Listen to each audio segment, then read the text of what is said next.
What is going on, everybody, and welcome to the Monday edition of the Stochastic NHL Strategy Show. I'm your host, Josh Harris.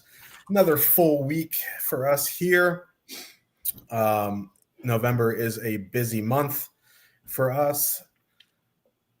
You know, we get the Olympic break like everyone else, but we're here a lot. Assuming the GPPs on Wednesday and Friday are good, we will be here every day this week. 6-gamer tonight. That is a nice number to break down. Couldn't even tell you the hockey over the weekend. I don't remember. But joining me to break down this slate, Slim Cliffy, what's going on? Yeah, I mean, fun couple few games last. I mean, shouldn't say fun. I watched the Pittsburgh-Nashville game in the morning. I love morning hockey. It's a nice little treat of having games start over in Europe. I mean, that wasn't a very good game. Nashville looked pretty lifeless. But I was telling you, I went to a movie last night, but before the movie, I was watching the Minnesota-Vegas game, and I had to leave as the overtime was about to start. Came home, saw Kaprizov scored the overtime winner.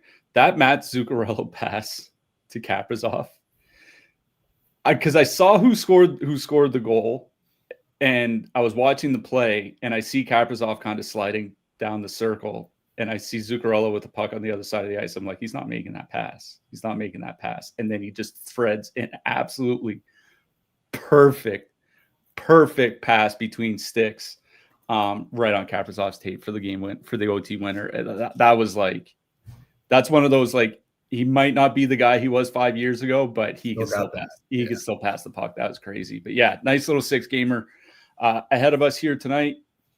Some pretty significant injuries, especially on the blue line. We'll definitely talk about those. Looks like one pretty big chalk spot that I can't argue with. But the point you brought up to me before the show is, like, there's not a man forward stack over 20K here tonight. So it allows a lot of different builds, which is nice because you're not just kind of pigeonholed into, if you play Colorado 1 or something like that, you're pigeonholed into certain, like, third lines or dumpstering for a bunch of cheap fillers or whatever. So I like that kind of spread out salary line cost structure, let's call it. So this looks like a nice little slate ahead of us. Yeah, and we should get into it. So let's do that. Can't believe a Utah line is pushing 20K. Like, yeah, I mean, they're good enough, but they're not there yet. Carolina Hurricanes with a 3.6 total. Heading into Boston, the Bruins have a 2.8. Victor Arvidsson and Charlie McAvoy are out. That's just bad stuff. Carolina going Aho, Jarvis, Svechnikov, Ehlers, Stankov, and Blake, Martinook, Stahl, Carrier. Boston going Pasternak, Geeky, Kuznetsov, and Zaka's on the second line. We'll just stop there. It is weird that, to me anyway, that Boston won has a higher top 2 stack than Carolina won here. It's minimal in terms of by how much, but it's still a little eye-opening. And that's probably because of David Pasternak. He's just a juggernaut. So, like, listen, we've talked a bunch about how Carolina really isn't the Carolina defensively that they were a few seasons ago. They even stopped sending out, the stall line in shutdown matchups because they've been getting run over. They've been sending Aho out. And listen, they've been fine. Don't get me wrong. Like, their defensive numbers are pretty good. But behind them, the goaltending's been a bit shaky. So I do understand, the ownership here on Boston won at 13%. The problem is with Charlie McAvoy out, they lose their power play quarterback. I think Mason Lowry is a fine replacement on the power play. I'm pretty sure Hampus Lindholm took over after McAvoy got hurt on Saturday.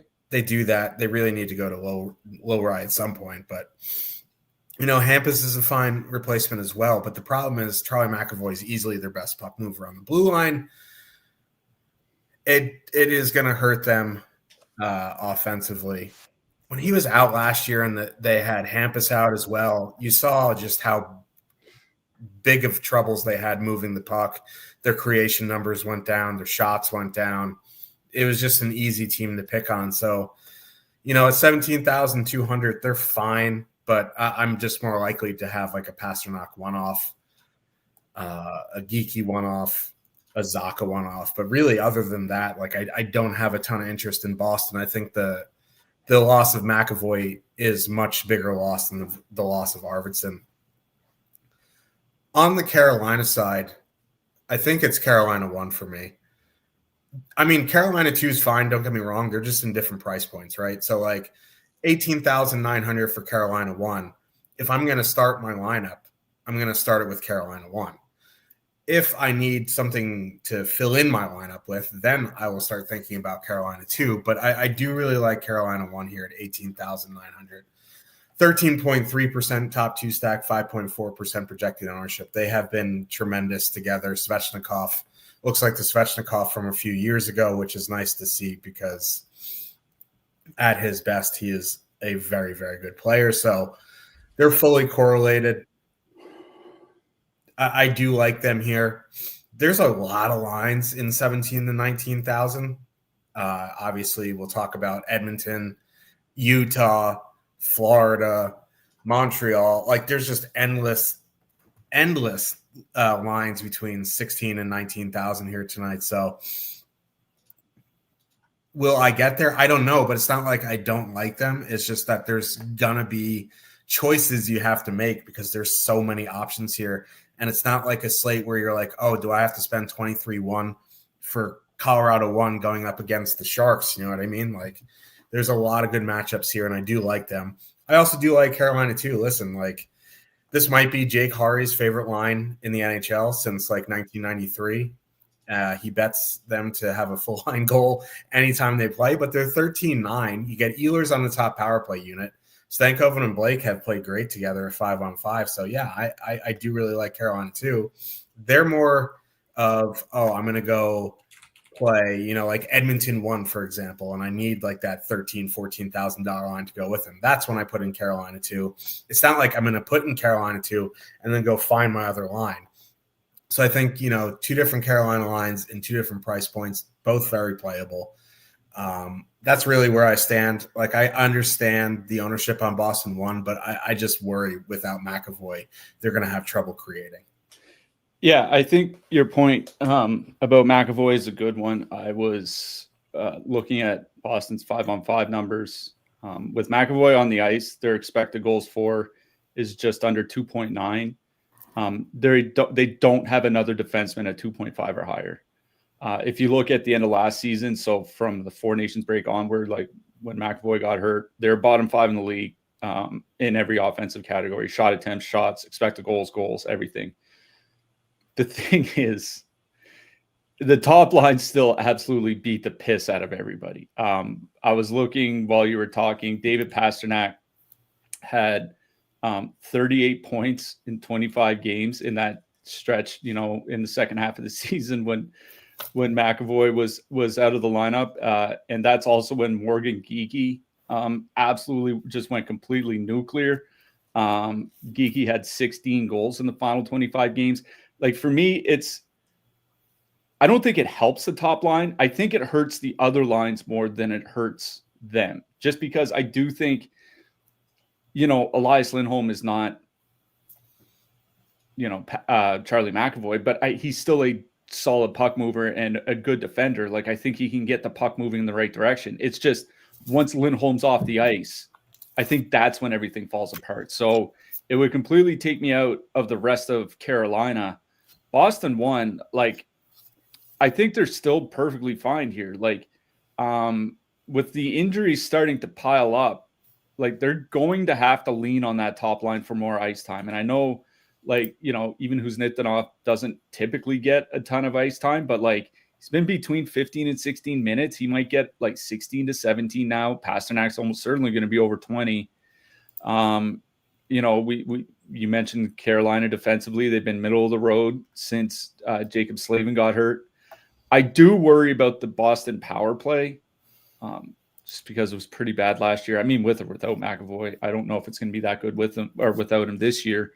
I think Boston 1 is perfectly playable, but considering there are so many lines, like just 17 to 19K, I think there are 7 or 8 lines here on the board, and there are at least a couple that I think I might rather play. So they're not a top priority for me, but if I was 20 maxing, I would have absolutely no issue having a couple, or 150 maxing, having like 15 like coming in right on the field. Like I said, I think the McAvoy loss, just because it'll probably put Lindholm out with the top line at even strength, I think it'll hurt the depth lines just because it'll give them, Joka Harju or Mason Lowry or whomever to play with, rather than Hampus Lindholm, who would often be there, or Charlie McAvoy once in a while. So I think Boston 1 is perfectly fine. They're not necessarily a priority for me. I do really like the Carolina side here. I do think they have 3 playable lines.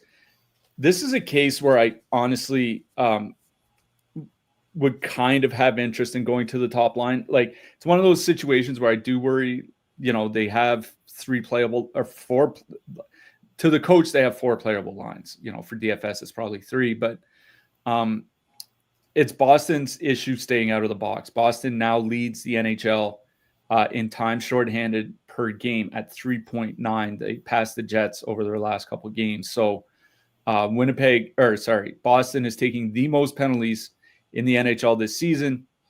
The Carolina power play, it struggled a bit this year, but they're shooting under 10%. You got to think that improves, and along with it, the power play goes up. That top line, 3.9 expected goals per 60 with Andrei Svechnikov there.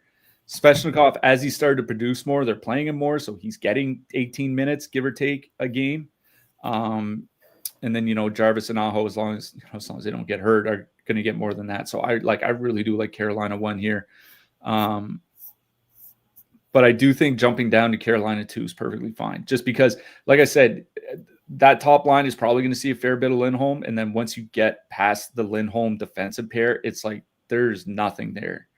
So Ehlers, Stankoven, and Blake, 72 shot attempts, 3.7 expected goals per 60. They're only playing 15 to 17 minutes a game, but we've seen Ehlers produce near a point per game seasons playing 15 to 16 minutes a game. So he definitely can do it. I think they're fine as a filler, but for me, this game's about Carolina 1. So Carolina 1, then Boston 1, then Carolina 2. Yeah, it was pretty funny, like how you said the coach thinks they have 4 playable lines. Like, honestly, like, not saying go play Carolina 4 here, but like we talk about how good Carolina 2 is. Logan Stankoven, 5 goals. Jackson Blake, 4 goals. Eric Robinson also has 5 goals, and Taylor Hall has 4. So, like, they do have a playable 4th line. I mean, if there aren't many 4th lines in the NHL that are playable, Carolina 4 is definitely one of them. Definitely not saying go play him here tonight, but like if it was like a 3-game slate and you needed like a cheap player, like you could do way worse than Eric Robinson or Taylor Hall. Yeah, that's for sure.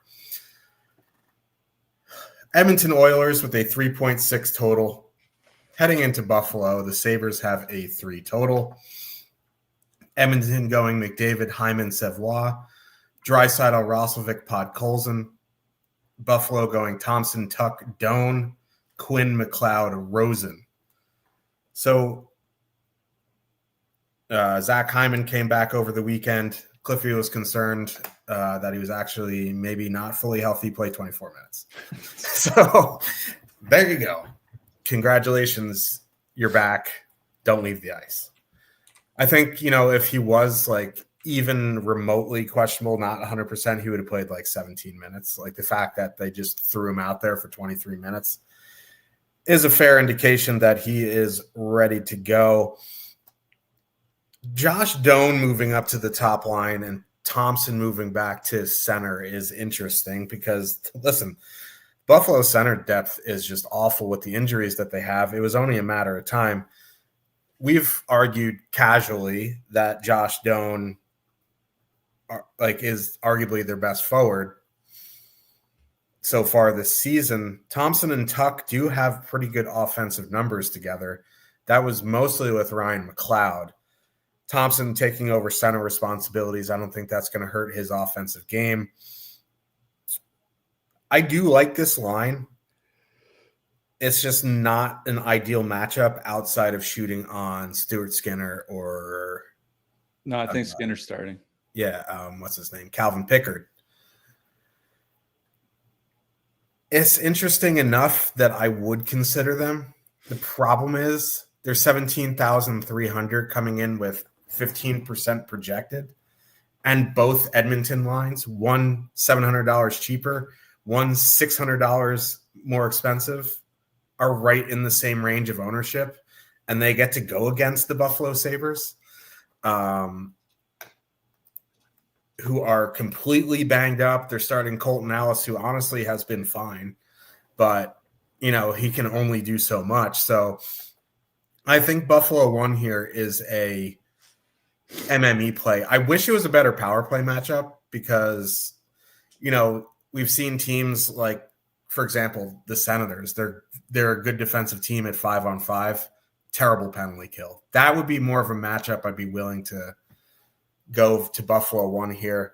I still think they're fine. I just, at that ownership, I'm more likely to go to Edmonton here. McDavid, Hyman, Savoie, 17,900, 14.8% projected. Draisaitl, Roslovic, Podkolzin, 16.3% projected.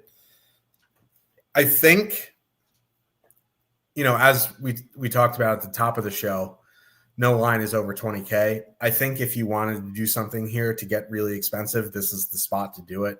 Just go McDavid, Draisaitl, Hyman. This is like the cheapest 3-man you'll ever get them, and it's still 23,500 for those three. But, at times we've seen them get pushed 26,000. So this is a good power play matchup. This is a good 5-on-5 matchup. We talked about, or Cliffy talks about how Edmonton doesn't draw a ton of power plays, but now that Hyman's back to an already good power play, I think, you just play the big boys and you go about your day. If you wanted to play a 5-on-5 line, I would go McDavid, Hyman, Savoie.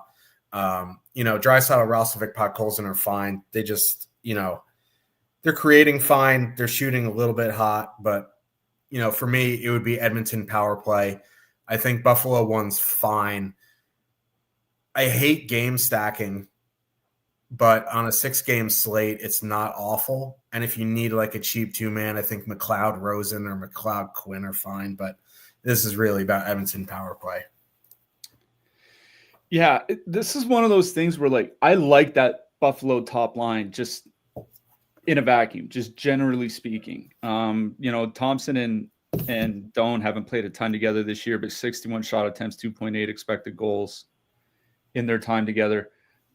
I guess one of my issues with Buffalo is they're coming in with a fair bit of ownership. And like you said, I can just go play the McDavid line for basically the same price. There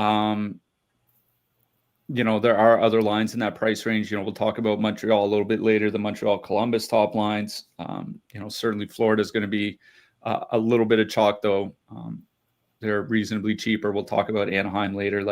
There are other lines in that price range. The bigger thing that really bugs me is that if they keep going with the same power play setup, Tage Thompson is the only guy on the top line that is on the top power play unit. So you're asking me to play one of the chalkier lines of the slate, and there's one guy there on the top power play.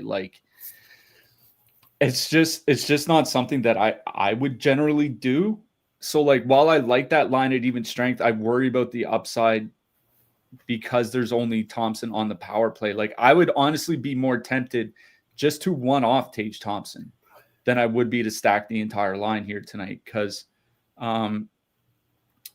Tage Thompson does have the 5th highest point projection of any player on the slate tonight. The only guys higher are Pasternak, Draisaitl, McDavid, and Werenski.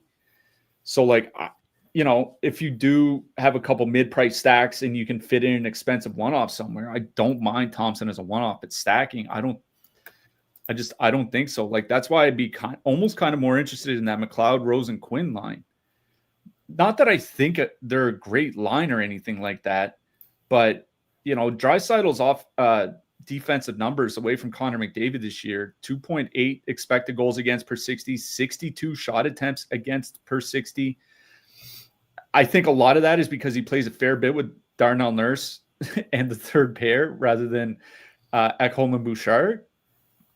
Whatever the reason, it's not been a good defensive line. So, you get you get Quinn and Rosen on the top power play unit.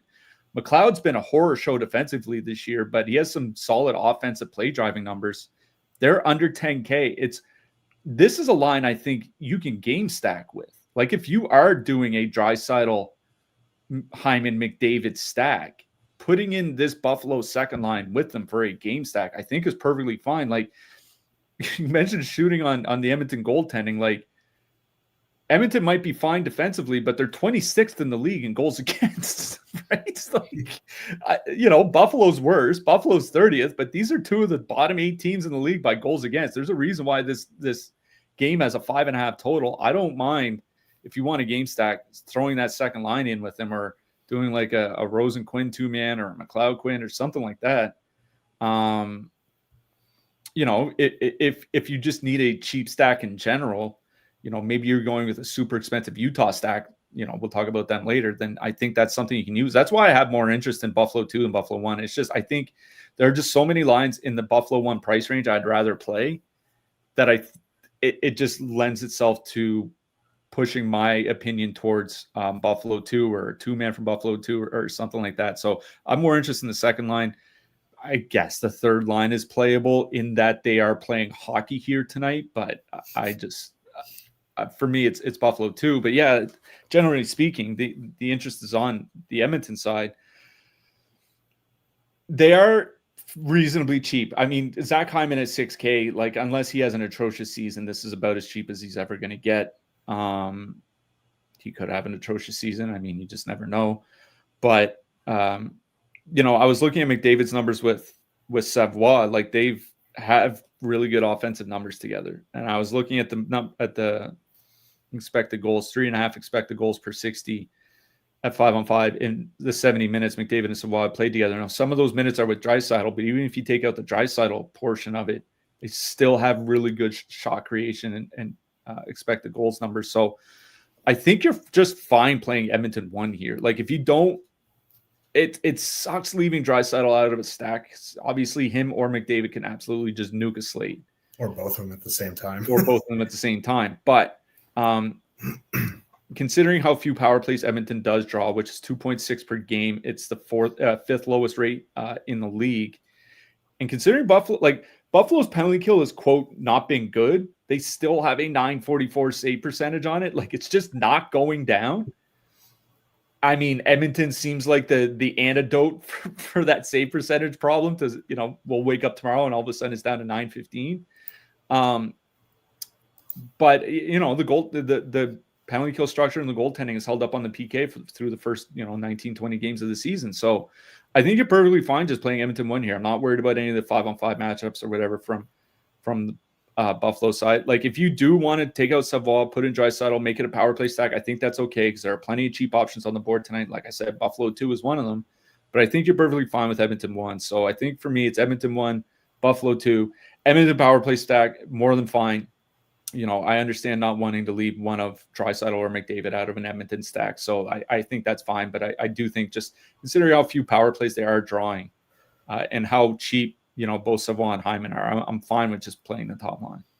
Yeah. How often can you get a McDavid Hyman line at 17K? It doesn't even matter who's with them. Vancouver Canucks, 2.4 total. Heading into Florida, the Panthers have a 3.7 tops on the night. Florida going Evan Rodriguez, Carter Verhaeghe, Sam Reinhart. Luosterainen is out, so they are going Lundell, Marchand, Mackey, Samoskevich, and then Bennett, the Mountain, Noah Gregor, and Jesper Boqvist. Vancouver, Garland got hurt in yesterday's game that they won 6-2 against Jonas Johansson. The lines that they ended up with were Pettersson, DeBrusk, Kane, Besser, Sasson, Sherwood. they played yesterday. We won't know, basically, unless the coach comes out and talks about it, which is possible, but we don't know. Either way, like, not a ton of interest here in Vancouver.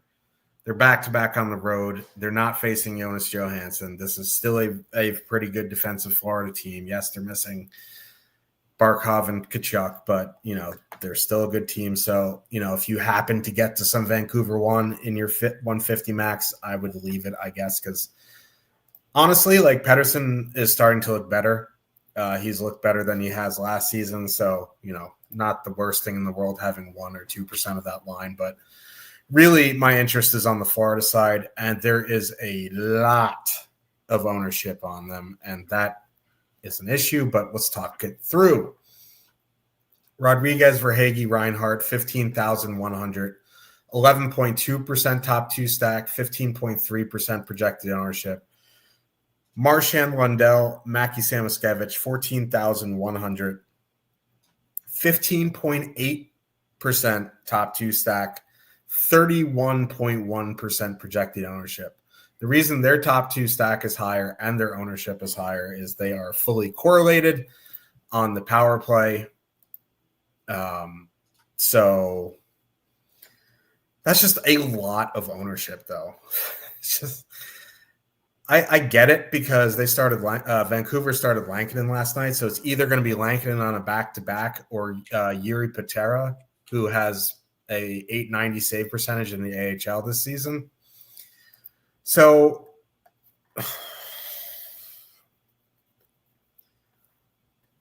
I listen, like, they're a good play. Like, Marchand's in the top 10 in the AHL in goals scored. Lundell's had a fine season. Mackie Samoskevich is a shooter, which is what you want for DFS. They're all on the top power play. It's a good power play matchup. So, it's just a question of whether you want that ownership in your lineup or not.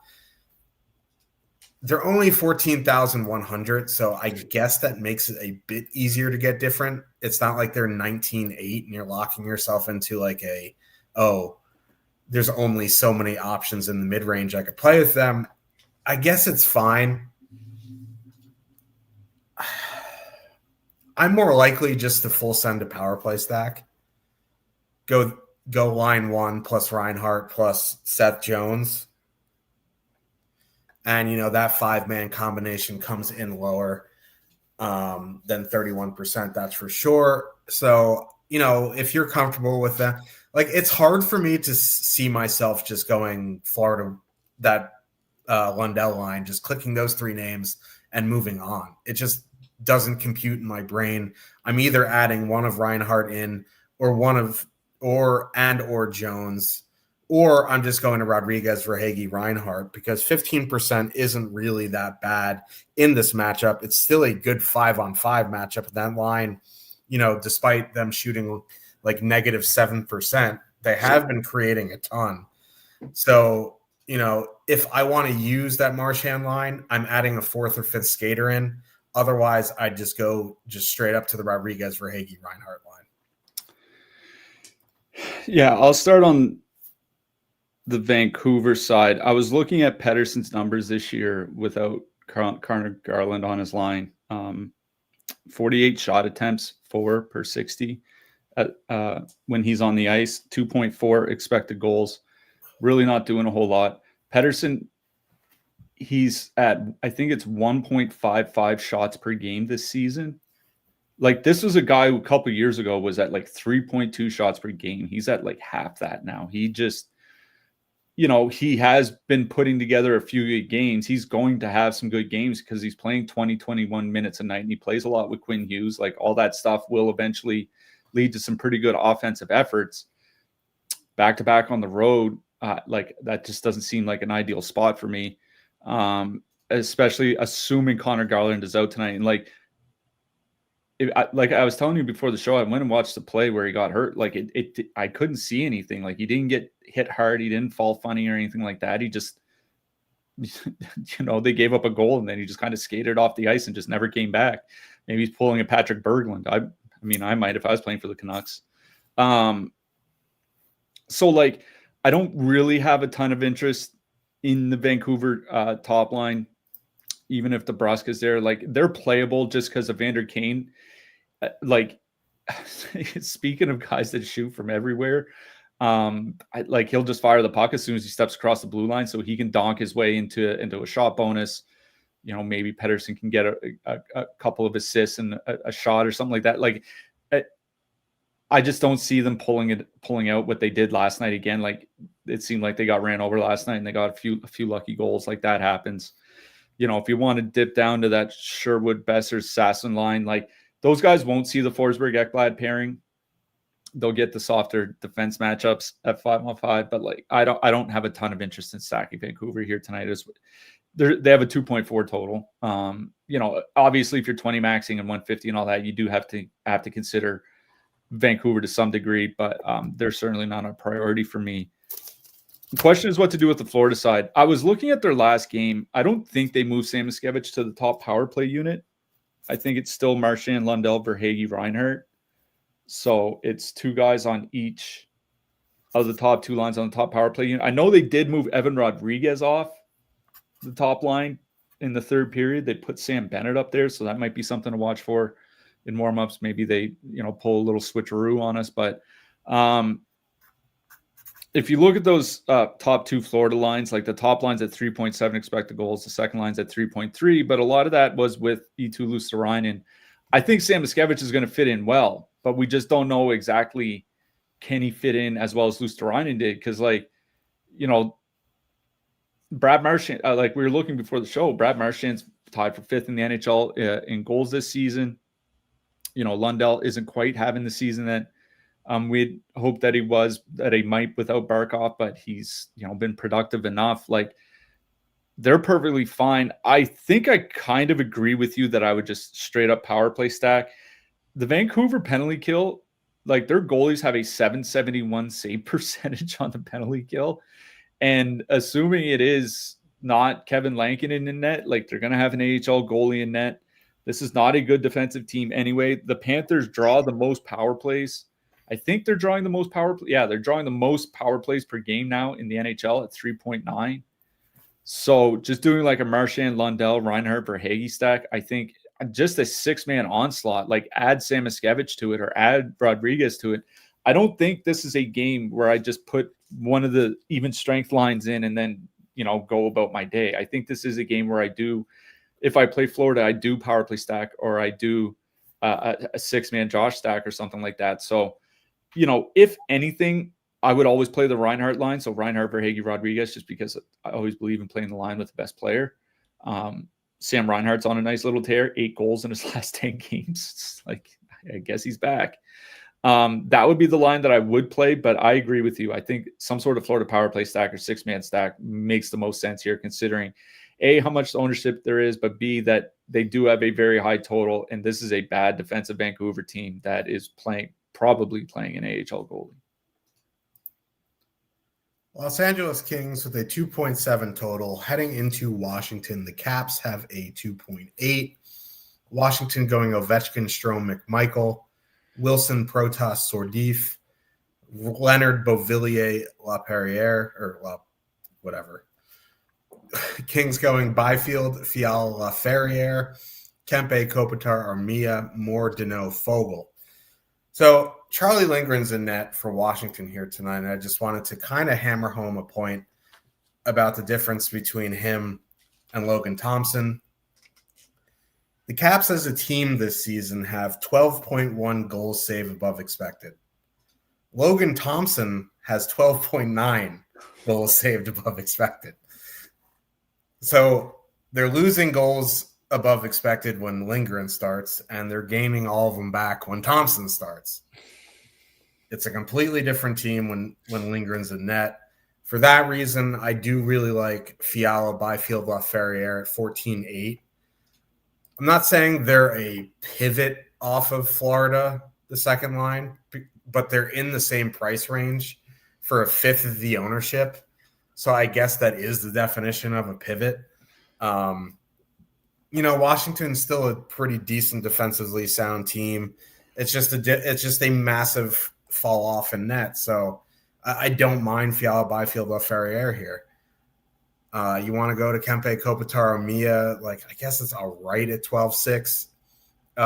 You can have the Kempe contract narrative, 0.8% projected. Like I guess that's super low, and you get a little bit in 20 max or 150 max is fine. But for me, it's the Los Angeles second line that I have the most interest. On the Washington side, I'm wondering if they treat the Fiala line like the top competition. Because I was looking at some of their game logs since Pierre-Luc Dubois got hurt. Like they're not hard matching as much. Like Ovechkin, obviously isn't seeing that much top line competition, but it's basically like the second and fourth lines get most of the line one matching, but Ovechkin has been taking some top line competition. It's basically just that Hendricks Lapierre line that isn't getting a lot of run against top comp. Like they're not really hard matching anymore as they were, at least not as much. Yeah, and like it's not a huge deal because Kopitar, Kempe, Armia, very good defensively. Byfield, Fiala, Ferrier, very good defensively. Deneau, Moore, Fogle, good defensively. It's just a matter of, am I going to see Cody Ceci? And also Drew Doughty's out, which isn't like the worst thing for them defensively, but it makes people have to move where they don't want to be. I was going to say it's a pretty bad thing defensively because now all of a sudden, you might be staring down the barrel of Cody Ceci, number 2 defenseman. Yeah, and somehow Brant Clark will still find a way to play 14-11. So, like, from that sense, I don't mind Strome, McMichael, Ovechkin at 14.7. They're coming in at 12%. They've actually been really good together this season. I still think I'd rather play the Kings at half the ownership. Just I'd rather shoot on Charlie Lindgren than, like, I don't know, because like if they run out like Mikey Anderson, Brian Dumoulin as their top pair, like that's just not great. Like Brant Clark, Joel Edmondson, not great. Cody Ceci, Jacob Movare or whatever, not great. So like, yeah, I think caps are in play here. It's just in that 14K range. I'd rather play the Kings. I'd do something with the Panthers. I still think they're fine. I'd rather, get the lower ownership on the Kings side. So I think going down the lineup makes a little bit of a sense here. Like Sordouf, do that all the time.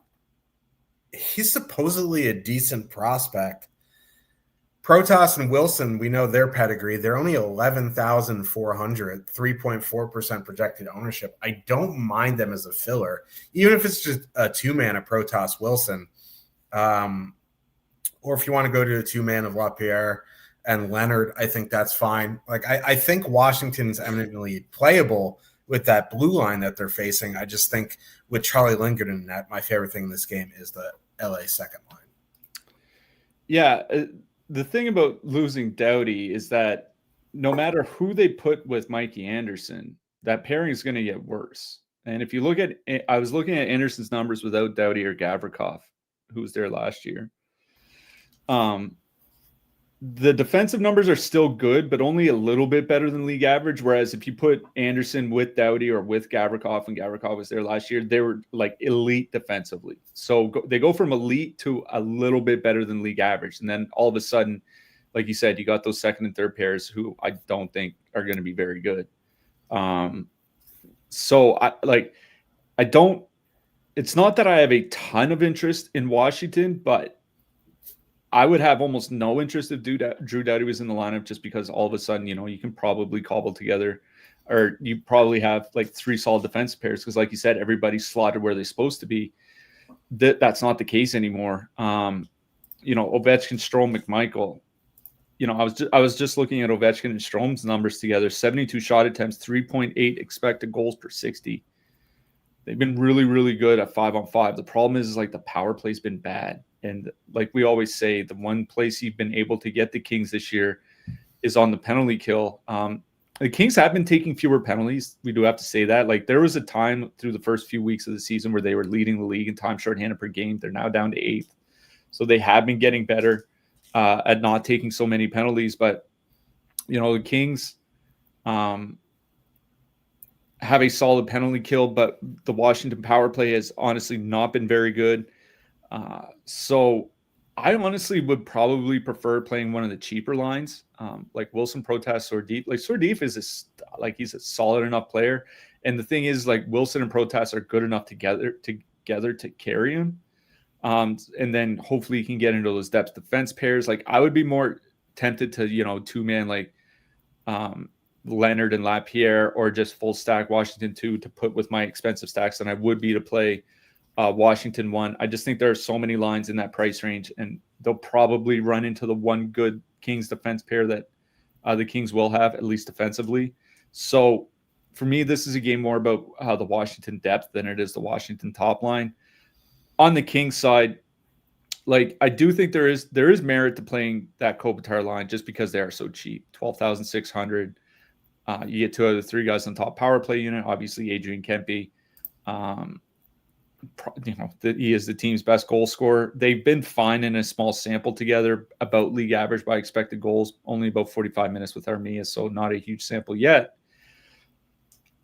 But Fiala, Byfield, Laferriere, 63 shot attempts, 2.9 expected goals. Fiala and Byfield playing, around or over 20 minutes a game. You mentioned Washington's issues without Logan Thompson in net. And, losing Pierre-Luc Dubois hurts the Caps a lot. Like, you talk about Drew Doughty being out of the lineup, and now all of a sudden everybody has to move into a position they're not normally in. It's kind of the same thing with Washington. That's why you're seeing Justin Sordif second line center. It's because Connor McMichael hasn't worked out, because Hendrix Lapierre, I think he's had a fine season, but he hasn't had the puck luck go his way just yet. Like, they don't have the centers to kind of carry it. So, like, I'm perfectly fine going to Fiala, Byfield, Lafreniere. I'd rather play them than the Washington top line. The matchups don't really concern me without PLD in the lineup, just because now all of a sudden they don't have a shutdown line. They can use the Dowd line, but they're kind of having the issue the stall line is in Carolina, where they haven't been as good as they have been in, at times over the last 2 or 3 years. So Fiala, Byfield, Laferriere, especially where Laferriere is getting like 17 minutes a game. Like I said, Byfield and Fiala are getting around 20. I think they're a nice pivot away from Florida. I think they're my preferred option over Washington. So for me, this game is about that Fiala, Byfield, Laferriere line. If you need some cheap stacks, you can play the Kopitar line, or you can go to one of the depth Washington stacks. But it's the Byfield line for me out of this one. Alex Laferriere, elite doer of stuff. He won't blow you away with any one metric, but he's good in all of them. Montreal. The top line has a 3.1 total. Heading into Columbus, the Blue Jackets have a 3.4 total. Man, Kirby Dach broke his foot or something like that. Blocked a shot. He finished the game, but yeah, he's out till after Christmas.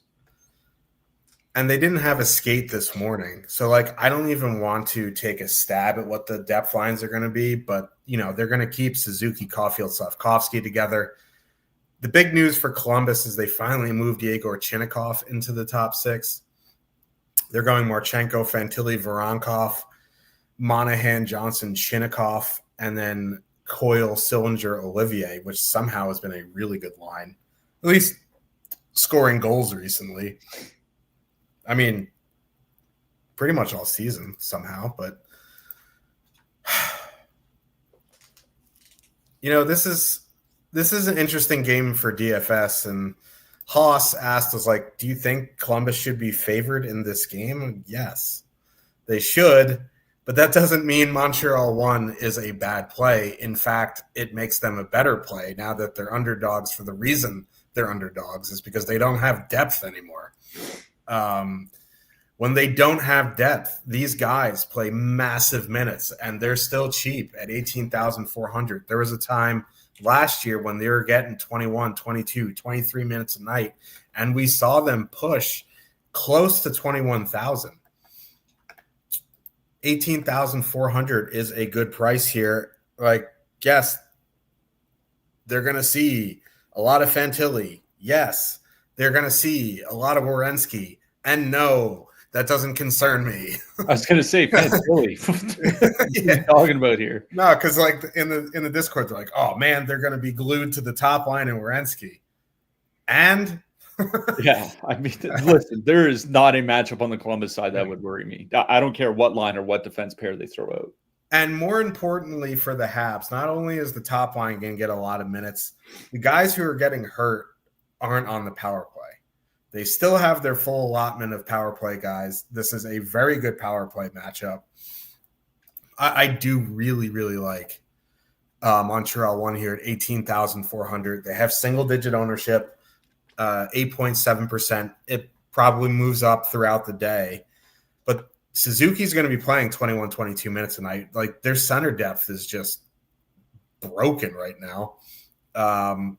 Jake Evans is probably going to be their number 2 center. That's what happened last year. Yeah. When everybody got hurt, Suzuki and them were playing 21 minutes a game, and then Jake Evans and Josh Anderson were playing like sometimes Anderson or Evans was playing like 18, 19 minutes a game.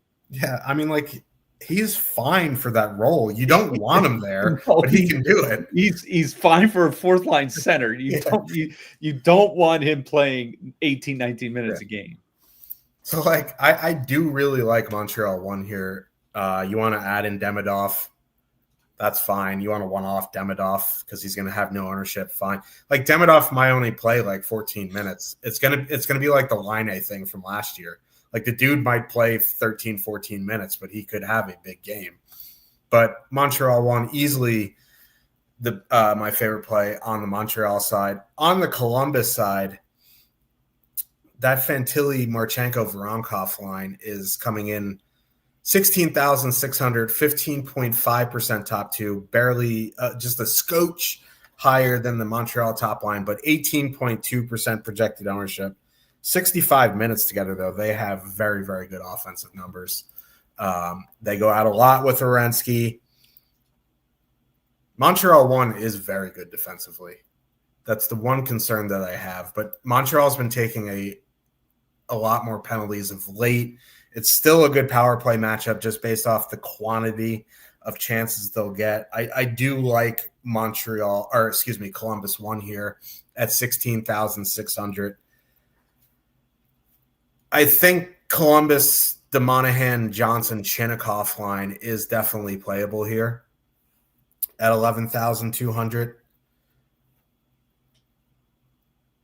You know, I do still worry about Chinnikov's minutes.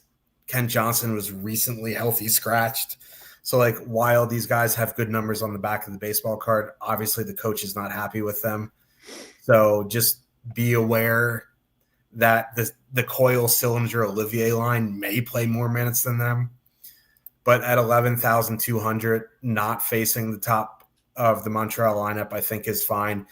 If you are power play stacking Edmonton, I think a 2-man Coyle, Olivier definitely makes some sense. Those offensive numbers have been very good this season. So that full line is 9,200. I'm leaving off our fan favorite Cole Sillinger, but Olivier is 2,700. Charlie Coyle, 3,300. So I think there's 3 playable lines on the Columbus side, depending on what you need.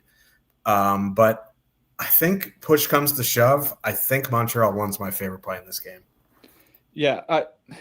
So, last year after Doc got hurt, Suzuki played nearly 21 and a half minutes per game. So, like, Slafkovsky and Caulfield aren't going to play that, but they'll probably be around 19 minutes, I imagine. At least, Slafkovsky maybe 18, Caulfield 19 and 20, Suzuki 21.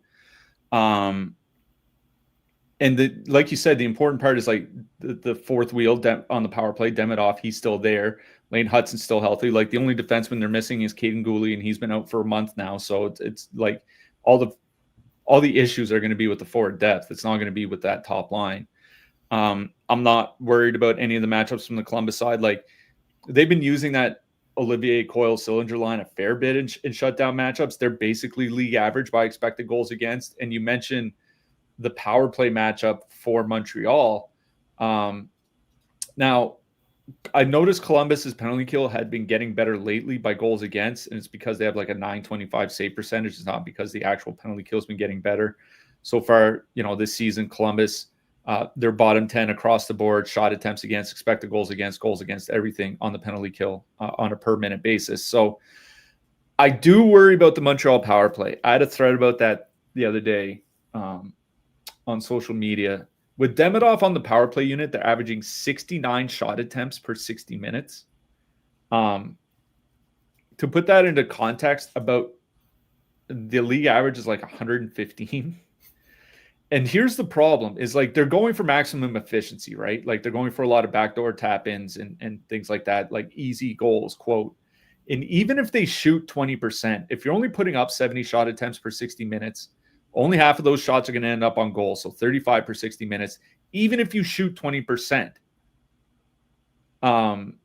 that's 7 goals per 60 minutes, which is well below average. So like even at maximum efficiency, they're just not shooting enough to actually be good. I hope that's something that will change quickly. Who knows if it does or not, but this is a very good power play matchup for them. So I agree with Montreal 1. Like they are going to get a ton of ice time. One thing I wonder about Demidov is I wonder if they're going to throw him around the lineup. Like, they'll have him out with like Anderson and Evans, and then a few shifts later, he'll be out with Kapanen and Bolduc, and they'll trying to find him a way to get him to 16, 17, 18 minutes. Because I can't imagine they're going to be like Joe Veleno, 13 minutes, Davidson, 13 minutes, Demidov, 13 minutes. Like, I can't imagine they're going to do that. I think they're going to move him around the lineup with different lines. So, yeah, he's perfectly fine as a one-off. But, yeah, I really do like Montreal 1 here. I honestly think that Coyle, Sillinger, Olivier line is now the Columbus second line. Yeah. I know a fair amount of their minutes are on the penalty kill, but over their last 5 games, Columbus has 5 forwards averaging at least 18 minutes a game, and 2 of them are Coyle and Sillinger. They love Cole Sillinger. Yeah, and I mean they do penalty kill. They do take a lot of shutdown matchups. So if Montreal 1 is going to get more ice time, I think that one is going to get more ice time as well.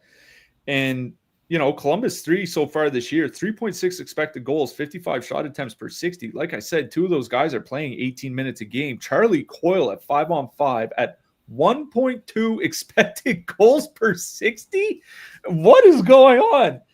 Now, I think part of why Columbus has been so good, honestly, I'm going to write about it. I'm writing about it tomorrow for my newsletter, is Denton Mateychuk. If you look at some of his tracking numbers, like I did from all 3 zones, they are really, really good.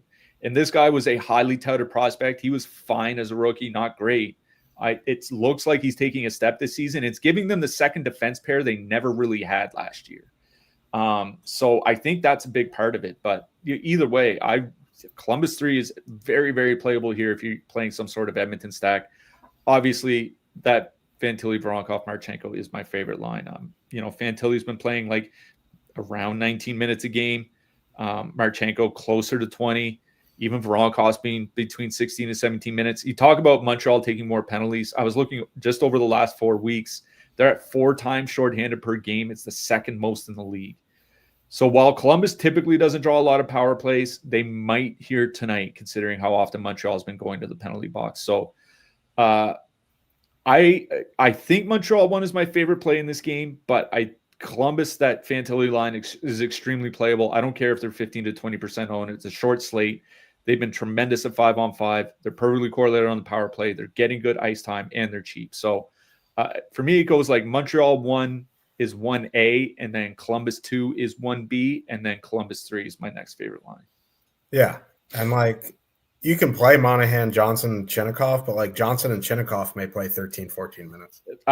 That might honestly be high. Yeah. You know what I mean? Like I do worry that they're going to be at like 11 minutes, and they're going to put like Monahan with like Miles Wood and Zach Aston Reese for a few shifts. You know what I mean?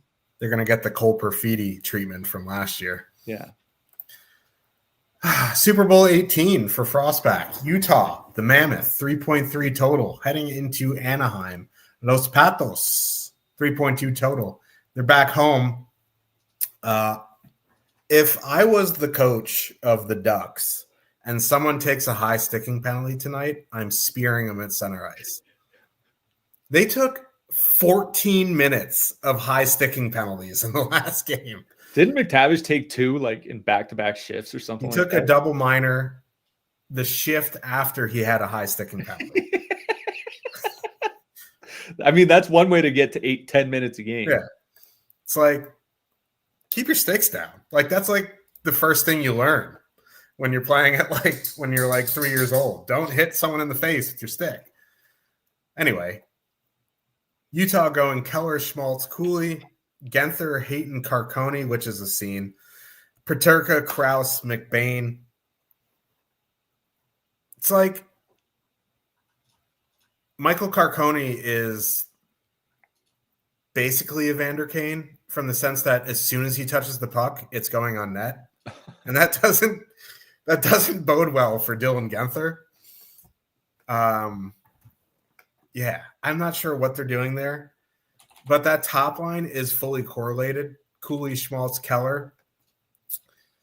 And if you look at what they've been doing at 5-on-5 and on the power play,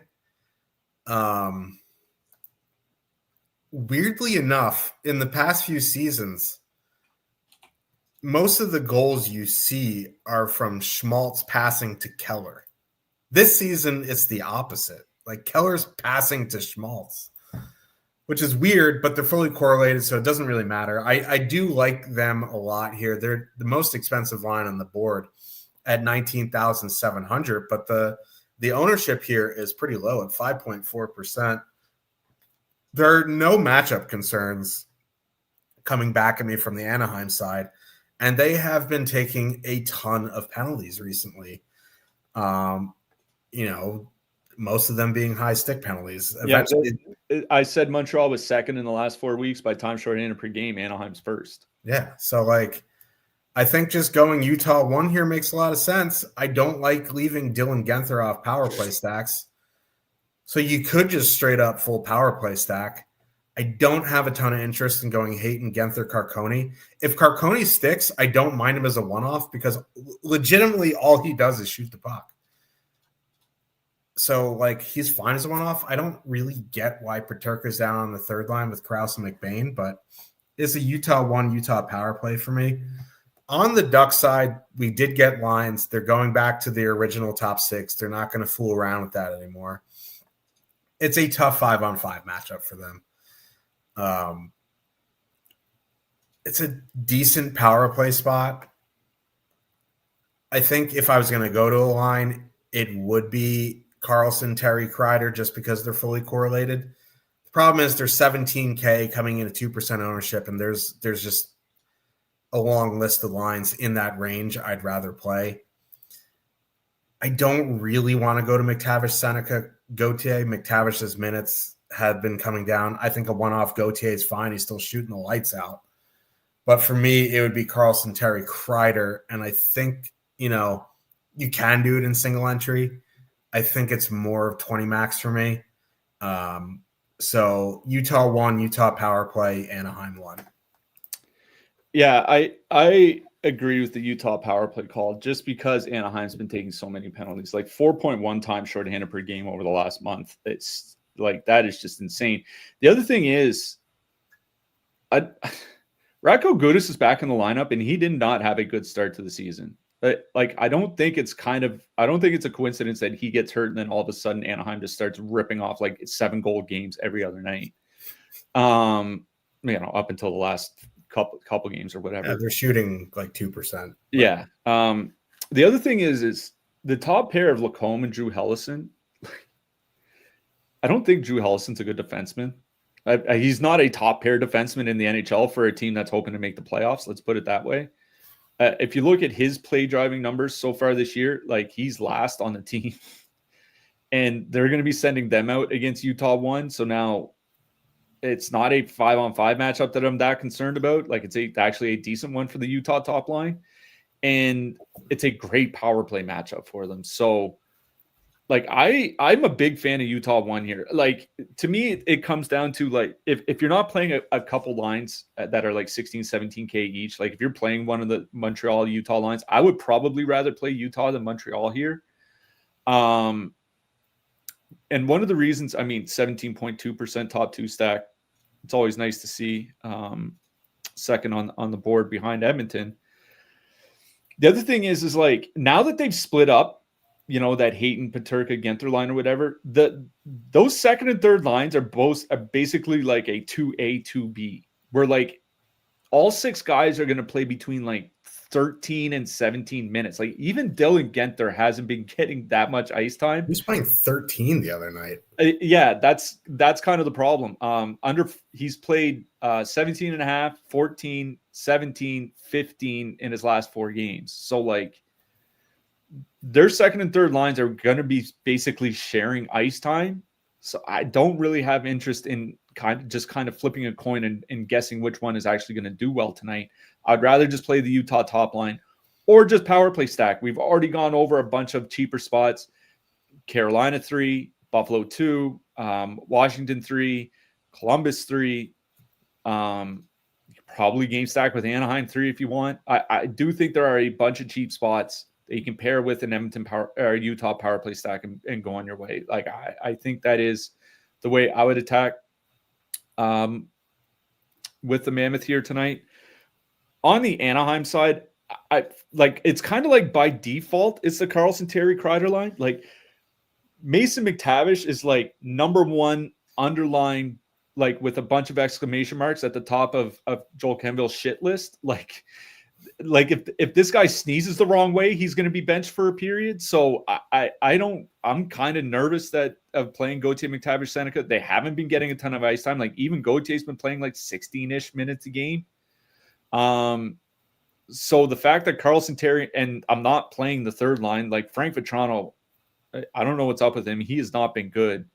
So those Anaheim second and third lines are basically like the Utah second and third lines, where it's like a 2A, 2B situation now. I'd rather just play the Anaheim top line. They're going to get minutes. They're perfectly correlated. You know, Utah doesn't take a ton of penalties, and they're good at 5-on-5. Their goaltending hasn't been very good. That's the one thing that's working in their favor. 17,000, like, they're the low-owned play tonight, I think. Like, there are a bunch of lines in that price range in double-digit ownership. You know, there's Edmonton, there's Buffalo, there's Boston, 2 Edmonton lines, actually. There's Columbus, there's Florida. Like, there's a pile of lines with double-digit ownership. If you want low single-digit ownership for a line in that price range, the Anaheim top one is the line to play. That's probably it for me from the Anaheim side. Like, if you want to one-off one of the depth guys, like, go ahead. If I'm full stacking anything, it's Anaheim 1. But Utah power play is my favorite thing. Utah 1 is my favorite thing in this game, followed by Anaheim 1. This is not a game where I'm necessarily looking at the depth options. Let's talk about defensemen. Top of the board, 6K and up. There's Werenski, Quinn Hughes, Evan Bouchard, Rasmus Dahlin, Mikhail Sergachev. I think, you know, Werenski is going to be the clear number 1 by projections. I think he's a very good play. 7,700 is cheap for him. He was in the low 8s for a while there. He's been playing a cool 27 minutes a night. So, yeah, like, I think Werenski is fine. Quinn Hughes had a very good game yesterday, but that was against Jonas Johansson, and they were all assists. This is a much tougher matchup. I think I'd go Werenski 1, Sergachev 2, Evan Bouchard 3.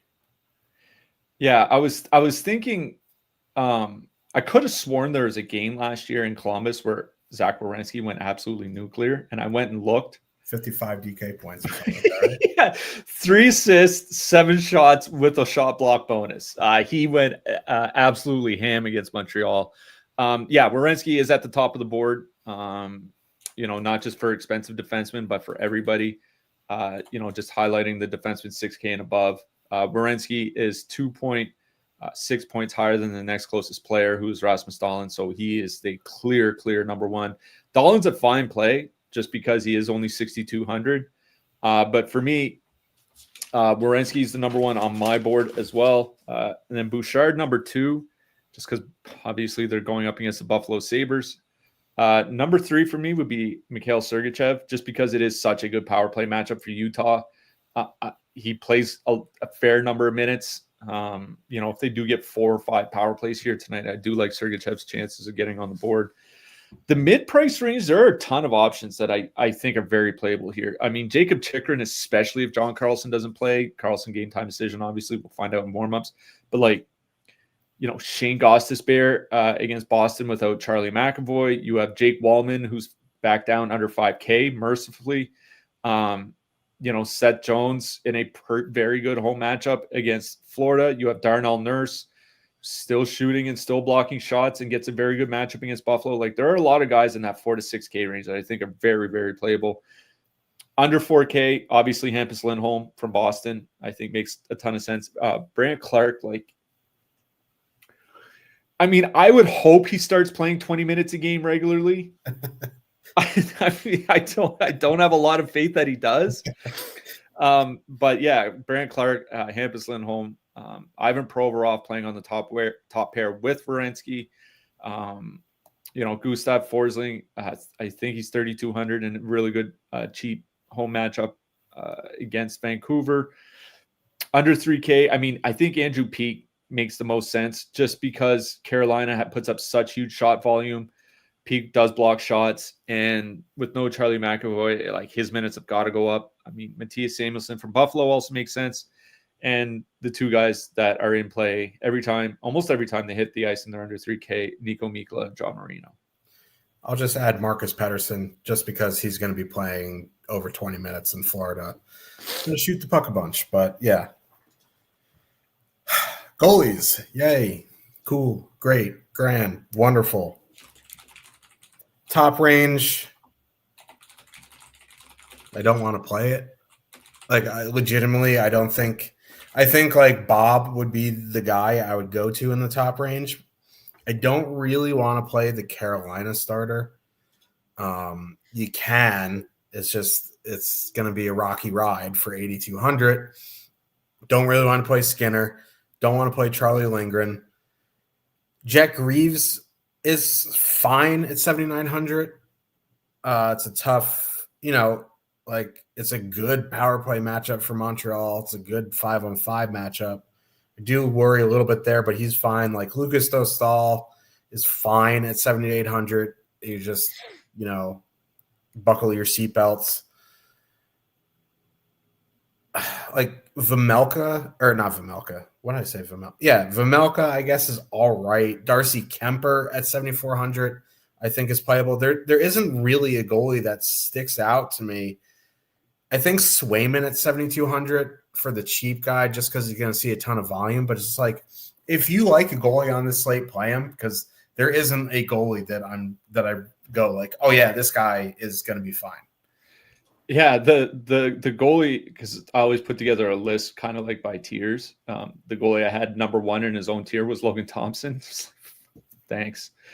It's if Charlie Lindgren's going to have a good game, surely at home to the Kings with no Drew Doughty is going to be a time where he can do it. He does have the second highest projection of any goalie on the board here tonight. I can tell you I'm not playing him. Sergei Bobrovsky does have the number one projection. If you have 8,400, I'd be fine playing Bobrovsky. Lucas Dostal, for me, he doesn't have a strong projection, but Anaheim does give up a ton of shots. It's one of those games, even if he gives up 3 goals on 32 shots or something, he could still be fine.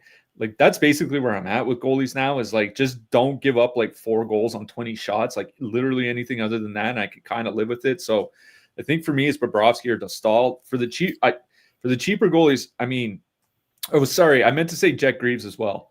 Jet Greaves, if you look at the goalie stats section on Stokastic, he's the only goalie projected for under 3.3 goals against and also at least 25 saves. So I think Greaves does make sense here. For the cheaper goalies, the only one that really sticks out to me is Jeremy Swayman, just because it is at home against Carolina. I do worry that they're just going to light him up for like 6 goals on 34 shots. But, Jeremy Swayman, I think, is probably the guy I would go with. Jakub Dobeš would be the other one, just because he's had I think like one bad game this year. It happens. He's had a couple for DFS, but just one bad game individually. He's generally been a pretty good goalie since getting called up last year. Yeah, Charlie Lindgren's first start of the season, he shut out the Rangers in Madison Square Garden. That's not saying anything. Everyone does it. But the 4 starts after that, he has a combined 4.8 DK points. It's not a lot. Yeah. Anyway, we'll be back tomorrow. Giant 222, 100K to first on DraftKings. Always nice to compete for 6-figure payday. Who are you liking for your hat trick pick? I hate to do this to Frostback, but I'm going with Dylan Guenther. If you didn't, I would have. So I am going Nikolai Ehlers. Oh, I like it. We both do love Ehlers. Yes. And it's funny that he's back into a role playing the same amount of minutes he was last year, but we will be back tomorrow. I think it's an 8-game slate, which is nice for big prize pools. Good luck, everybody, tonight, and we'll see you tomorrow. Good luck tonight, everyone.